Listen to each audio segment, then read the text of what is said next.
One of my work colleagues is a lifelong friend of mine. We lived on the same street growing up, went to the same school, and when I needed a job after graduating university, she made me aware of an opening at the company she worked at. I applied, got the job, and it's been quite a few years since and we still work together. It's a pretty small company, and quite male-dominated, so after we started working together we became really close. We take all our lunches together, we regularly stop by each other's desks for a chat, and we quickly became known round the office as inseparable. A year ago she got engaged to her long-term partner, and I was ecstatic for her. She had a really tough time a couple of years ago, 2 family deaths close together, and I did everything I could to be a good friend to her while she was in the worst stages of grieving. She cried with me daily for weeks and I made sure she knew I was always available to listen.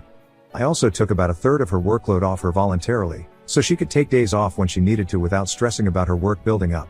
So now that life has gotten better for her and she's always smiling and excited, it's really nice to see. Ever since she got engaged, as expected, she's talked a lot about wedding plans, especially at our lunches. I know basically every detail. When she booked her venue she was really excited, but she refused to tell me where it was going to be, saying that she wanted it to be a surprise when the invitations came out. The wedding is 2 weeks away now, and I've long since stopped waiting for my invitation to show up. I know when they were sent because she told me all about delivering them, and shows me every day the gifts people have started to buy off their registry. I feel silly for saying it, but the more I think about it, the more hurt I feel that I haven't been included. It's a big wedding, and she has invited some other people from work that I didn't know she was even close to. She hasn't mentioned the reason why I'm not invited, and at this point I feel too awkward to ask. I guess it's just a slap in the face because I really thought we were close, and now I'm realizing that maybe we're not. The trouble is, since all this I've started to really examine our friendship, and I'm wondering if she even cares about me at all. I can think of 100 examples of where I've helped her work through decisions, listened to her vent, stood up for her when she's had issues with colleagues, etc. Even tons of little things, like if anyone brings in cake and she's out of the office I always save her a slice so she doesn't miss out. But I can't remember a time that she did anything for me in return. Now when she talks to me, I've realized she doesn't even listen to me. When I'm finished talking she just carries on with what she was saying before, almost as if I'd never spoken at all. If we're ever talking about me or something I've been doing, she never has anything to say. She just kind of nods and then switches the conversation back to herself. I'm starting to think she couldn't care less about me, she just likes having someone around who she can talk at, and whoever that person is doesn't really matter to her. I've invested so many years into this friendship, it's really cut me deep. I feel used. It's also made being at work incredibly lonely, because she was my only friend. I've stopped having lunch with her and any time she tries to chat I politely bring the conversation to a quick end and go back to work. She doesn't appear to have even noticed. I do still wish her well, I'm still glad for her that life has turned around and she's so happy, but I'm a bit lost. I'm not sure if I'm being too harsh because I'm hurt, or if I even have the right to feel hurt in the first place, as I know weddings have a finite number of guests and you have to leave people out that you would invite in an ideal world. But I'm not sure there's any way back from this either. Has anyone else had a similar experience? Am I being unreasonable or overdramatic? Should I just let the dust settle and see how I feel then? Edit 1. Just to clarify things that have been asked a lot or requested to be put in an edit. 1. She hand-delivered the invites to other people at work so I know it hasn't been lost in the post. 2. I haven't asked her about it because I'm a total doormat and scared of difficult conversations. And 3. I invited her to my wedding, but that was years ago so it's possible she thinks things have changed since then. Edit 2. This has got a lot more attention than I expected, and my first ever gold from a kind stranger. Thank you. I have read every single comment. Thank you all so much for taking the time to give me advice. You have given me a lot to think about. Opinion seems to be divided over whether or not I should confront the wedding invitation issue or just let it go. I am definitely going to make sure that it isn't a mistake, but as for getting an explanation why she didn't invite me I'm undecided. I'm going to have a think about that and the best way to proceed, but your thoughts have all been really helpful. In terms of our friendship in general, I'm not going to be too hasty to write it off. I'm going to try and put my feelings aside and see if I'm right about it being one-sided. If it is, then I will have learned a good life lesson, and if I see it as worth saving then I'll have to deal with that the best way I can. It does seem the bigger issue here is my non-confrontational approach to my relationships. Some of your comments were hard to read but only because I know you're right and this is something I have to change. I've withdrawn from friendships before because they've hurt me and I've felt unable to say anything, and that's not really fair. It's a general problem I have with uncomfortable conversations. Whenever I have to have them I basically descend into a panic, my mouth goes dry, I shake and I can't find the right words to say. If it's a bad enough problem that I can't ask a good friend a simple question then I can't ignore it anymore and I need to work on this. Thank you for pointing this out to me as a real problem. I'm going to find a way to get better at it. I will post an update of what happens. Thank you again. Update. So it took me a few days to decide the best way to approach this, but yesterday I had lunch with her again and had the conversation. I started by saying, "So you've sent all your invitations out now, haven't you?" She looked immediately panicked by my question and I knew right away that she didn't want me to go down this road. When she said she had sent them all, I asked if that meant she could show me her venue now. She showed me the website of it, including the photo gallery, and talked me through all about where everything was going to happen, all the flowers and decorations she was going to add, etc. It's a nice enough country hotel with some pretty gardens, but I'm not sure what all the secrecy was for. I probed a little more, asking who she's invited from work. The list didn't include me, said I was looking forward to seeing the photos so I could see how everything looked. She didn't correct me that I would see it on the day, and then I was completely sure that my lack of invitation wasn't an accident. She looked so relieved when I switched subject and asked if she's excited about her honeymoon and having a rest from all the wedding stress. So I'm definitely not invited. I thought it over carefully and I have decided not to ask why, for 3 reasons. The reason is already fairly obvious. She clearly doesn't think we're anything more than colleagues and I've misread the situation. There were some other theories suggested, for example jealous husband-to-be, associating me with her past grief, but considering everything I know about her and our history I'm sure it's not that. I'm not sure why she didn't cool it on the wedding talk with someone she had no intention of inviting, or even just bring it up with me and explain why I'm not invited, but never mind. Having an awkward relationship at work is the last thing I want. I'm worried that if I push this and turn it into an issue that I'll look pathetic and needy, or it will just be unprofessional. I also run the risk of her bad-mouthing me to colleagues and mutual friends, and I will find it much easier and less messy to handle my own feelings quietly. This is a once-in-a-lifetime experience for her, and I don't want to be the source of drama that dampens her spirits at all. I'd rather just let her enjoy her wedding, make good memories and not bring her down. And you know, I'm fine with not going. It was never really about getting invited to a wedding, it was more having to face the fact that I'd been naive and taken for granted, and I felt silly that I'd invested way too much in this relationship. That's not all on her, because she was never obligated to be my friend. Talking it through on my previous post actually really helped me work through my feelings. When I went back to work on Monday I felt much calmer and more detached from it emotionally. I have looked back on our whole relationship and honestly she's always been self-involved, entitled and narcissistic. Being a bride has just made it more obvious, but it's always been there. She's also never given back to me, besides helping me get my job, which of course I'm grateful for, in that she's never been willing to talk me through any problems I've had, and although I help her happily with her work, she says no if I ask her for help in return. She has a few office enemies and even though I saw her negative traits that caused her to be disliked by some people, I overlooked them and defended her anyway. Now I have put a little distance there. It's quite apparent that she's not a very nice person, and I'm genuinely okay with just moving on. She hasn't really noticed the distance between us so far, or she has noticed and doesn't care / is relieved that I'm giving her space, so I intend to just continue with doing that. If she eventually asks why, or I get the sense that she's trying to rekindle our friendship, then it will be time to clear the air with how I've been feeling. If she doesn't and we just continue drifting, then that's probably for the best. It's sad to lose a friend, and it will probably take me some time to get over it and to become comfortable with the change in our relationship, but I have other genuine friendships, and plenty of colleagues who are lovely people who I can get to know better now.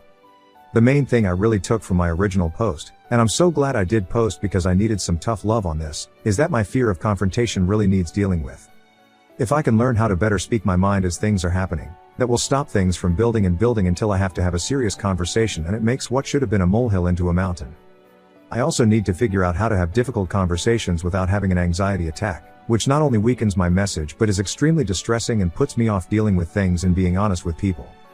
I had a couple of books on assertiveness recommended to me, so I bought them to start me off.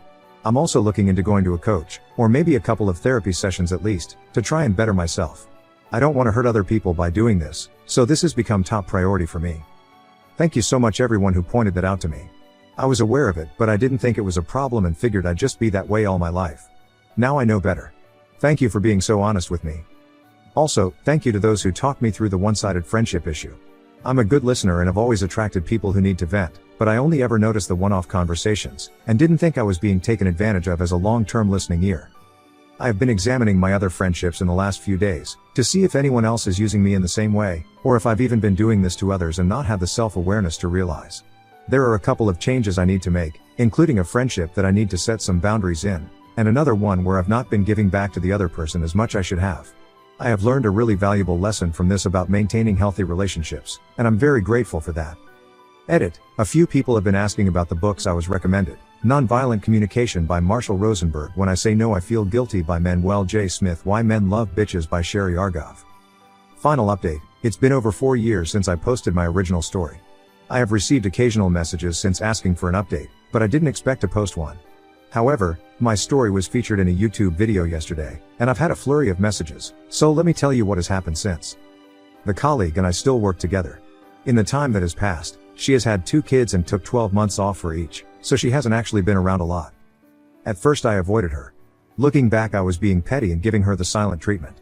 I was hurt, and I wanted to hurt her back. Not my finest hour, but the joke was on me, as I don't think she even noticed. But then 2020 happened and we were working from home. Then she went on maternity leave, and by the time we were back together in the same office, it had all been long forgotten. At this point in time, we are friendly. I genuinely hold no grudges, but I understand what our relationship is now. I don't overextend myself, and I don't expect anything more from her than chit chat. In the meantime, the company has grown a lot, and I have a good group of work friends. We go out for lunch, go to the pub on Fridays, and sometimes hang out on weekends. I have always had some wonderful friends, but now I have a bunch more, and these ones I get to see 5 days a week.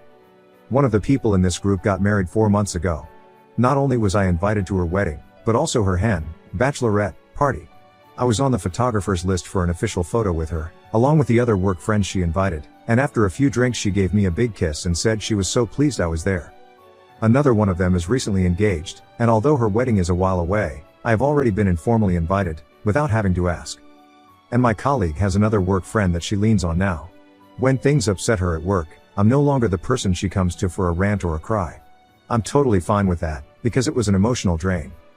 As for me being a doormat, I have grown a lot as a person since then. For a start, you really do just care less as you get older.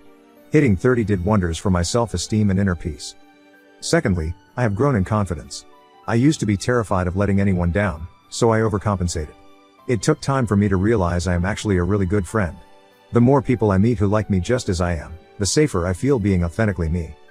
With this growth in confidence, I started using my voice a bit more, firstly just with little things. When nothing bad happened, it got easier. I could speak freely without being afraid of losing friends. There's been no major drama, but I believe if there was, I could handle it much better. Some of the messages I've received have been asking for advice, so here's my 2 cents that I learned from this whole situation. Healthy friendships have a balance of giving and taking. If you look back over the history of a friendship, and the balance is unevenly weighted, you should address that. Can you remember the last time you did something thoughtful for a friend? Or they did something for you? Who normally reaches out first? If you live a distance apart, who makes the effort to travel? Who do you spend the majority of your conversations focused on? Would you call them if you were in trouble? And if you did, do you think they would be there for you? Occasionally evaluating your friendships is good for both of you. You don't want to be a taker, but equally you don't always want to be the giver, or eventually the friendship will run its course. Having said that, try to be objective and not hyper-focus on it. If your friend is going through a hard time, they're going to need you a lot, and probably won't have the emotional capacity to give anything back right now. But what are they like in good times? And if bad times hit you, would they step into the giver role for you? That's what counts. 2. Not everyone is going to be your bestie. Some friendships are casual. Some are just for a season. Some dip in and out of your life. Don't expect every friend to be the best friend ever, because that's simply not possible or practical. And there's a lot to be said for these other kinds of friendships. Some people are great fun on a night out, a good person to kill some time with, or they know how to lift the mood and get everyone laughing. These casual friendships might not have much depth, but they also take very little work and investment. You can enjoy people just as you find them, and when life takes you in different directions, it isn't painful to lose them. 3. Don't give everything of yourself to everyone. Pick wisely who deserves it. Chances are there are only going to be a handful of people in your life who you can trust and love enough to pour your heart and soul into. And when it's chosen carefully, it means even more, because they're so special to you. If you're currently grieving the loss of a friend who was never really your friend, I just want to give you a big virtual hug. It's not just painful, but also embarrassing and confusing. It makes you question yourself and all your other friendships too. But time heals, and you have true friends just round the corner. Take care of yourselves. Now on to the next story. Story 2. Girlfriend cheats on me with an engaged man. I dump her and ghost her, but won't give up. Partners started hanging out with a new friend group, which led to us drifting. Felt the breakup coming because of how distant she was becoming. Had a nagging suspicion and checked her phone to find out that she was actively chasing this guy in the group who was engaged. The story seems to be that 1. The guy was flirting with her. 2. She reciprocated and told him that we were broken up. 3. She started actively going after him. There were chats with her friends on how she should chase him. 4. The guy rejected her to stay with his fiancée. In July. 5. She was still texting the guy that they should stay friends, etc. I found out and gave her a chance to confess. She lied to my face that nothing was going on until I told her that I saw the messages. This was the first time I checked her phone in our 7 years together. Drove her and her bags to one of her friends' place and went NC. I was a wreck for the first 2 weeks, but I have actually been doing better than I expected since. Probably because I already subconsciously knew it was going to end. Even managed to go on 2 dates in the 3rd week. Anyway, the friend reached out after 3 weeks to say that she wanted to pass me some stuff. I agreed to take it off the friend, which ended being a couple of photos of us and an apology letter hoping for a second chance. I read it but didn't say anything, and now she wants to meet. Truth is, I still feel something and care for her, so I'll probably meet her. She is saying that we shouldn't throw this away so easily. But I hate how none of this occurred to her while she was doing what she did. I hate how she didn't even have the decency to come clean when I confronted her. And I hate how she made this entire year between us a lie. We can't ever work because I don't trust her anymore. I don't know how to believe that she isn't back just because she was rejected. And after almost 1 year of pushing me away, I realized I haven't even felt happy while with her this year. It just sucks that I know all this and still feel so SHT. My friends hate her now, and I also hate her friends because they were in the know and were okay with her behavior. Everything about this screams it wouldn't work. I know what I should and need to do. I'm just afraid I'll waver, so this post is just to hold myself accountable. I guess she will only do it again, especially if that guy breaks up with his fiancée. Keep her out of your life. She and her friends will only get better at hiding stuff, and she will only use you. She won't change. Your ex has no morals and has no problem cheating. Block her and delete her and ghost her. You weren't the one to throw it away. She did that herself with the emotional cheating. Don't meet with her. Only reason she's reaching out is she got rejected by engaged guy. You're her backup. She plotted behind your back with her and her fellow cheating enabling beaches. In fact, I'd tell the friends' partners that they support cheating and this low moral character, and they boyfriend should be alert to them when they cheat. It'll just be emotional manipulation and a bunch of tears, and maybe self-harm. One ended up staying with an ex many years ago because she threatened to slash her wrists in front of me. In hindsight, I should have called her parents. Ended up staying with her for 6 more miserable months. When the trust is gone, it's time to bail. Keep it to text if you still need to communicate, but I'd even say go NC. You can do much better than this hoe update. First of all, I'd just like to thank everyone for your replies in my previous post. I know I didn't reply to anyone, but believe you me, I read every single reply. Multiple times. I ended up not meeting her in the end. She reached out when I didn't meet her to express her remorse once again, but I didn't respond. Honestly, I thought about it, but when I picked up my phone, I realized I didn't know what to say. I'm emotionally exhausted, and really don't know what to feel or how to talk to her right now. A part of me is still sad about how things turned out, but I'm also better in the sense that I can see the light at the end of the tunnel. Dating apps, and knowing that I still have a market helps, I guess. Although I'm also trying really hard not to lead anyone on, let them feel like I'm overly interested. Don't think that'll be fair on the other party. Honestly, even being on the apps themselves feels a little wrong because I know full well that I can't offer anyone anything right now. Hopefully, with a little bit more time I can slowly wean myself off these distractions and truly work on myself. Anyway, I managed to stick to my NC and you guys played a super huge part. Each time I doubted my own decision, each time I felt myself wavering, and each time I felt like reaching out, I went through all of your replies and it helped reaffirm my initial decision and strengthen my resolve, so thank you once again. Good for you, mate. Focus on yourself, hit the gym, spend more time with your friends and family, pick up new hobbies and meet new people. She's already wasted 7 years of your life, energy and time. Don't let her waste any more of it. Block her everywhere and live your life to the fullest. Wishing you the best, mate. Good for you. Stay strong. She is just a monkey brancher and was trying to secure her next person. Because it didn't work out, she was trying to keep to you. Now she wants to try to make it work after she threw it away. Also, don't you love when a cheater turns it around and says to you, don't throw away what we have over this? No honey, I didn't throw away anything. You threw it away the moment you told the guy you broke up. It was done the moment she said y'all wasn't together. She's trash and messy and she just wants you cause you're safe and she thinks you are a pushover. She obviously doesn't respect you.